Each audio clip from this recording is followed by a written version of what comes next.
बहनों और भाइयों नमस्ते। दोस्तों, मैं आपको 4 अलग अलग जानकारी दे रहा हूँ। छोटी छोटी जानकारी है, इसीलिए मैं एक साथ दे रहा हूँ।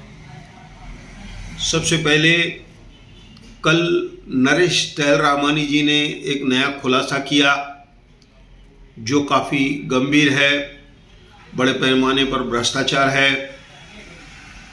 अब यहाँ पर मैं एक चीज़ को और साथ में लेना चाहता हूँ कि आदरणीय पप्पू कालानी साहब को कई महीने हो गए वह उल्लासनगर में हैं। उनका रुतबा वही है, लोगों को उनसे वही उम्मीद है जो पहले थी। लेकिन आज परिस्थिति बदल गई है। आज कालानी साहब समझो चुप करके बैठे हैं, लेकिन उनकी जो टीम है वह तो वही है ना।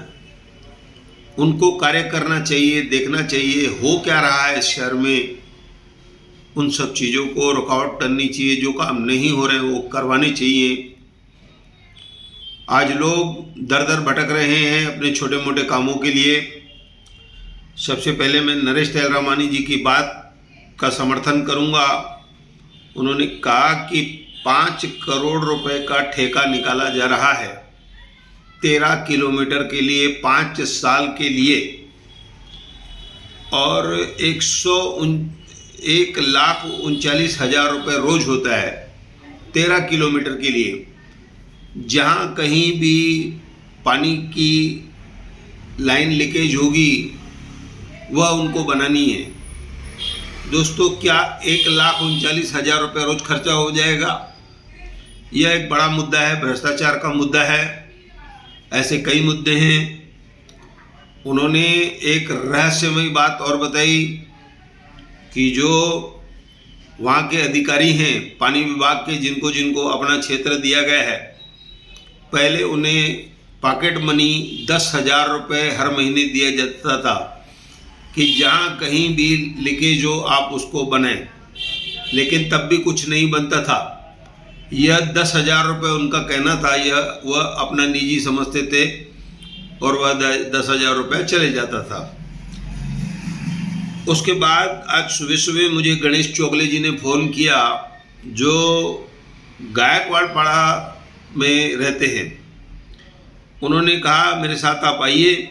मैं वहाँ पर गया। जो टैंकर पॉइंट है उसमें से 1 मिनट में कई 100 लीटर पानी बह रहा है। वह पाइपलाइन जो है लीकेज हो गई है, कितने दिनों से लीकेज है। टैंकर भरते हैं, उसके बाद पानी बहते रहता है।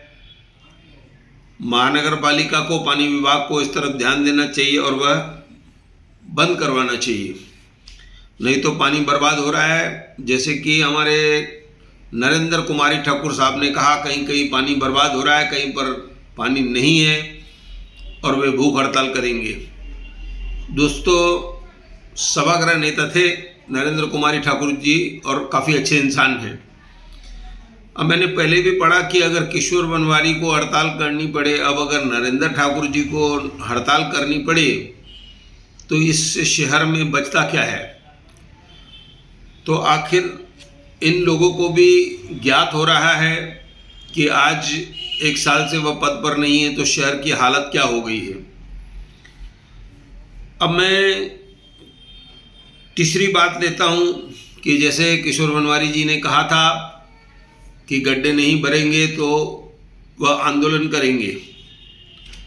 दोस्तों, कल हमने भी पढ़ा था, दोबारा कल से ही गड्ढे भरने का काम चालू है और उम्मीद है कि जहाँ जहाँ पर गड्ढे हैं मैं देख कर आया, खास करके किशोर बनवारी की तरफ जो लाल चक्की के पीछे हम जाते हैं दादा सतराम तक, वहाँ पहले भी गड्ढे नहीं भरे गए थे, पुलिस चौकी से लेकर के दादा सतराम दास जी के घर तक।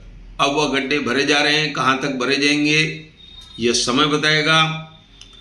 अब मेरी चौथी सबसे बड़ी बात यह है, किसी नागरिक की लाइन, पानी की लाइन टूट जाती है, किसी की नाली टूट जाती है, किसी का पानी रोक दिया जाता है, बहाव जो है, तो वह एक नगर सेवक के पास जाता है, दूसरे के पास जाता है, चौथे के पास जाता है। जब उसका काम नहीं हो अधिकारियों को कई मैसेज भेजे, अधिकारियों को कई पत्र दे डाले और उसके बाद कार्रवाई नहीं होती है, अगर पानी भर जाए किसी की बिल्डिंग में, तो ऐसी स्थिति में उसको कहाँ जाना चाहिए, कौन उसकी फरियाद सुने? उल्लासनगर महानगर पालिका तो पत्र लेती है, फेंक देती है, सीधी सीधी बात हो गई है। उनको जो नगर सेवक कहता है वही करते हैं।